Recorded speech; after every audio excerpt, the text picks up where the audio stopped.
સાબરકાંઠાના ઈડરના એક 3.5 વર્ષના બાળકે સંસ્કૃતના કઠિન શ્લોકોનું સચોટ ગાન કરીને નેશનલ રેકોર્ડ પોતાના નામે કર્યો છે।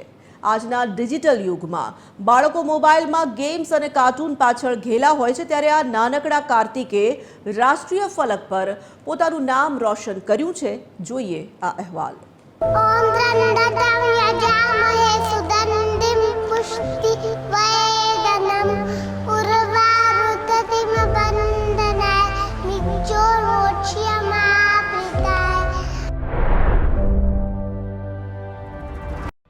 સાબરકાંઠાનું ઐતિહાસિક ઈડર શહેર આજે એક નાનકડા બાળકની અદ્ભુત પ્રતિભાથી ગુંજી રહ્યું છે। નામ છે કાર્તિક વિકાસ કુમાર મોટવાણી। ઉંમર માત્ર 3.5 વર્ષ, પણ તેની યાદ શક્તિ અને એકાગ્રતા જોઈને કોઈ પણ વિદ્વાન દંગ રહી જાય। તાજેતરમાં જ કાર્તિકે child dream booster hub book of રેકોર્ડ્સમાં પોતાનું નામ સુવર્ણ અક્ષરે નોંધાવ્યું છે। અમે નાનપણથી જ્યારે આધ્યાત્મિક જગ્યાએ મંદિરોએ જ્યાં પણ જઈએ એને લઈ જઈએ છીએ। સ્કૂલમાં પણ પૂરેપૂરો એ ધ્યાન આપે એનું બી ધ્યાન રાખીએ છીએ। એને બધું આધ્યાત્મિક અને સામાજિક રીતે બધું જેટલું બી જ્ઞાન અમે એને આપી શકીએ બધું એના ધ્યાન રાખીને આપીએ છીએ।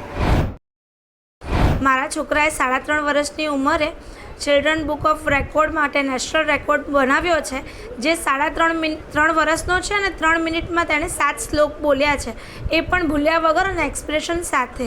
હું ઈચ્છું છું કે બધા જ વાલીઓ પોતાના બાળકોને ટાઈમ આપે।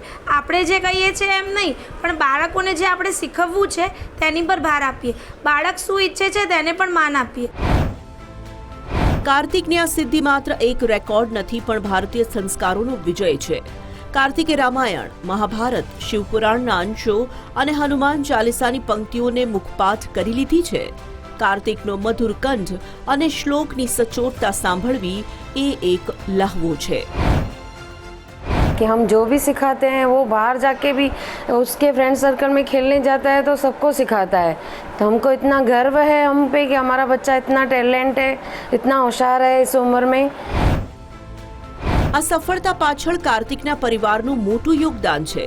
જ્યાં વાલીઓ બાળકોને શાંત રાખવા મોબાઈલ પકડાવી દે છે, ત્યાં કાર્તિકના પરિવારે તેને આધ્યાત્મિક અને બૌદ્ધિક માર્ગદર્શન આપીને એક નવું ઉદાહરણ પૂરું પાડ્યું છે।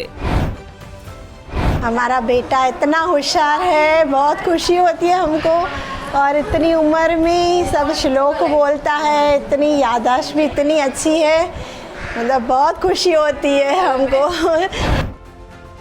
3.5 વર્ષનો આ નાનકડો કાર્તિક આજે લાખો વાલીઓ માટે પ્રેરણા સ્ત્રોત બની ચૂક્યો છે।